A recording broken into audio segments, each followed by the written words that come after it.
Assalamualaikum warahmatullahi wabarakatuh. Apa kabar saudaraku dimanapun kalian berada? Semoga selalu sehat dan selalu dalam perlindungan Allah Subhanahu Wa Taala. Amin. Jumpa lagi dengan aku Inem di Singapura. Oke teman-teman, hari ini tuh tumben-tumben banget Singapura panas ya, nggak hujan tuh. Aku kasih lihat. Jadi swimming pool di dalamnya itu rame banget hari ini ya teman-teman ya. Aku kasih lihat. Nah, itu ya teman-teman, hari ini itu panas, cerah, dan rame. Akhirnya banyak yang swimming.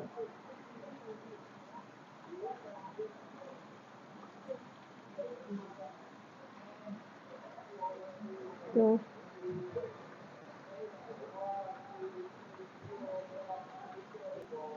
Jadi teman-teman, di video kali ini di Singapura akan share kepada teman-teman bahwa ini ada salah satu tetangga yang niatnya mau kerja ke Singapura, sudah bekerja di sini malah rugi. Gimana ceritanya? Simak terus videonya sampai akhir agar menjadi referensi buat kalian yang mau bekerja ke luar negeri, khususnya Singapura. Oke, awal mulanya dia adalah tetangga aku ya, tetangga aku. Dia itu bekerja lah. Memang keadaan ekonominya itu kurang stabil ya, kurang lah ya, dari menengah ke bawah kayak gitu. Akhirnya punya niatlah untuk bekerja ke luar negeri. Dipilihlah negara Singapura yang lebih dekat jaraknya dan juga diperkirakan nanti tidak lama-lama di PT kayak gitu. Untuk membantu perekonomian sang suami, dia itu juga melihat-lihat tetangganya yang sukses bekerja ke luar negeri. Pastilah ya kayak gitu, kita pasti mempunyai pertimbangan-pertimbangan khusus kayak gitu. Dan akhirnya dipilihlah dia ke Singapura dan akhirnya masuklah dia ke PT. Aku itu awalnya nggak ngerti ya, setelah dia pulang dari Singapura akhirnya aku baru ngerti dan akhirnya dia curhat.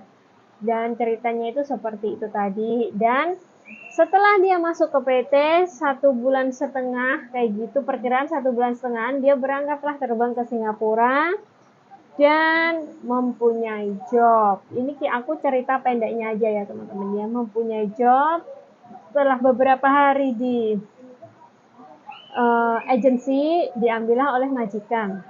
Akhirnya dia mempunyai job itu menjaga nenek. Setelah menjaga nenek, 1 hari, 2 hari, 1 minggu, 1 bulan dilewati dengan penuh.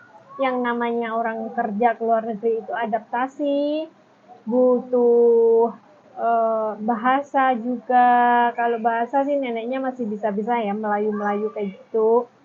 Terus masih butuh bahasa, butuh adaptasi dengan makanan, butuh adaptasi dengan pekerjaan juga. Yang namanya jaga nenek itu kadang yang namanya seorang nenek itu kadang rewel ya, tahu sendiri kan. Terus nanti kalau dianya itu mau beres-beres, mau ngapa-ngapain kayak gitu tuh serba salah. Katanya ini nggak benar, kamu itu yang pokoknya yang namanya nenek ini mulutnya itu memang ya agak tajam juga ya. Ngata-ngatain kamu stupid lah, kamu bodoh lah, kamu kampungan lah, kamu orang miskin lah, semuanya itu ada kayak gitu. Seenak jidatnya namanya majikan terus seorang nenek juga kayak gitu. Nah si neneknya ini itu tuh tidak normal, tidak bisa jalan normal, jadi harus dorong pakai kursi roda. Akhirnya kan si nenek ini pup terus kencing juga kan di pempes kayak gitu. Dan si mbaknya ini itu tuh merasa berat banget dengan job itu tadi gitu. Dengan job itu tadi tuh merasa berat dan ya pokoknya merasa berat lah ya, intinya tuh kayak gitu. Kayak ya kurang kurang kurang mempunyai tekad yang kuat gitu kayaknya tuh. Tekadnya tuh kurang bulat kayak gitu. Akhirnya yang namanya nenek terus kalau makan juga nanti disemprotin tuh sama nenek, kamu tuh makannya tuh banyak, kerjanya nggak pecus dan bla bla bla, pokoknya banyak deh kayak gitu.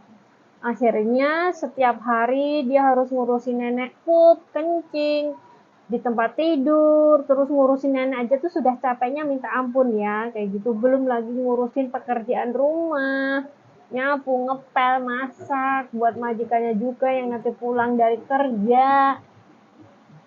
Ya begitulah ceritanya namanya orang kerja gitu. Akhirnya setelah beberapa bulan, ternyata 1 bulan, 2 bulan, 3 bulan, 4 bulan dia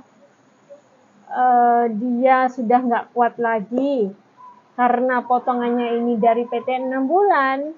Jadi dia masih berjalan 4 bulan, berarti dia masih mempunyai utang dong ke PT. Nah, niat hati mau kerja ke Singapura, memperbaiki ekonomi keluarga, akhirnya kita malah menggelontorkan uang yang berpuluh-puluh juta.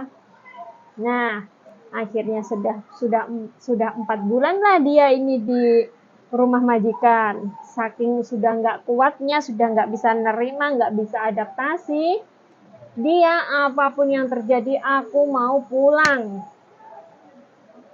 Potongan gaji masih sisa 2 bulan, 4 bulan masih berjalan, memutuskan untuk pulang ke Indonesia, sudah nggak mau kerja. Pulanglah dia ke Indonesia.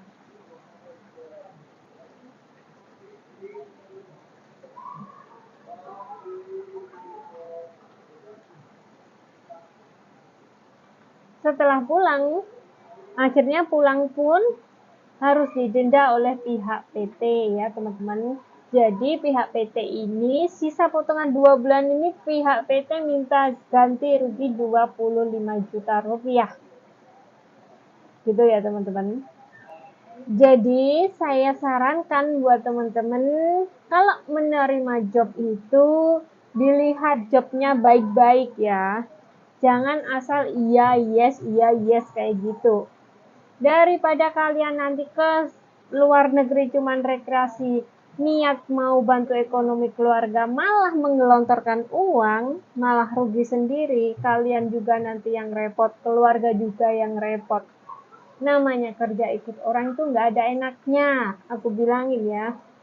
Aku nggak mau kasih kalian yang enak-enak kayak bener-bener enak kayak gitu. Kalian itu ngelihatnya jangan melihat orang yang sudah lama-lama, orang yang sudah berhasil dalam perekonomian di kampungnya kayak gitu.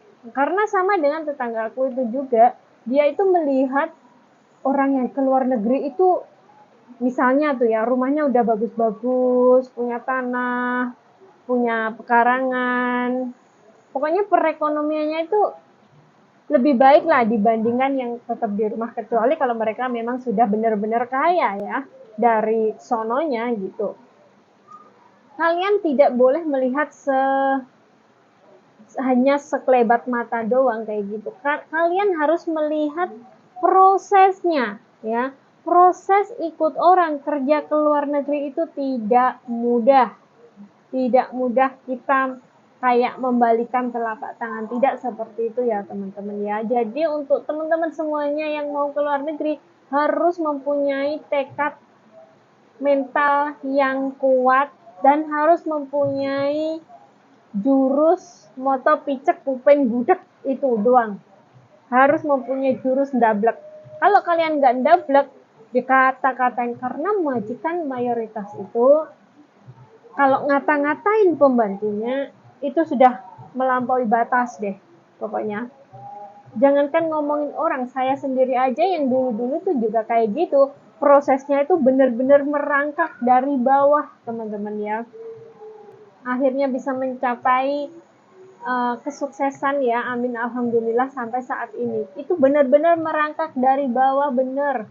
Dikata-katain kamu, pokoknya segala macam binatang keluar deh kayak gitu. Itu adalah semua itu adalah proses untuk mental kita gitu ya teman-teman ya. Jadi nikmatin aja prosesnya, jangan menyerah. Saran aku itu harus mempunyai ilmu moto picek kuping budek kayak gitu ya. Itu sih kuncinya. Kalian nggak perlu pinter kerja ke luar negeri itu sebagai pembantu, nggak perlu pinter. Semuanya sama, mau kalian kuliah, mau kalian SD, mau kalian SMP, mau kalian SMA, semuanya sama. Yang penting kalian punya jurus dablek itu aja deh, pasti kalian sukses. Kalau sedikit-sedikit majikan komplain, ngata-ngatain kamu, terus kamu masukin ke hati, udah deh, habis. Ya, habis semuanya. Kalian akan rugi sendiri, kalian ke luar negeri hanya buat rekreasi ya, kalau kayak gitu pikiran kalian. Jadi buat teman-teman yang masih di PT, benar-benar dibuletin tekadnya ya, yang kuat. Pondasinya itu harus kuat agar kalian tidak sedikit-sedikit ngeluh, sedikit-sedikit nyerah kayak gitu. Jangan kayak gitu. Kalian nggak bakal sukses kalau kayak gitu. Kayak gitu ya teman-teman ya. Jadi semoga informasi dari Inem ini itu bermanfaat buat teman-teman semuanya sebagai referensi. Dan cukup sekian. Wassalamualaikum warahmatullahi wabarakatuh.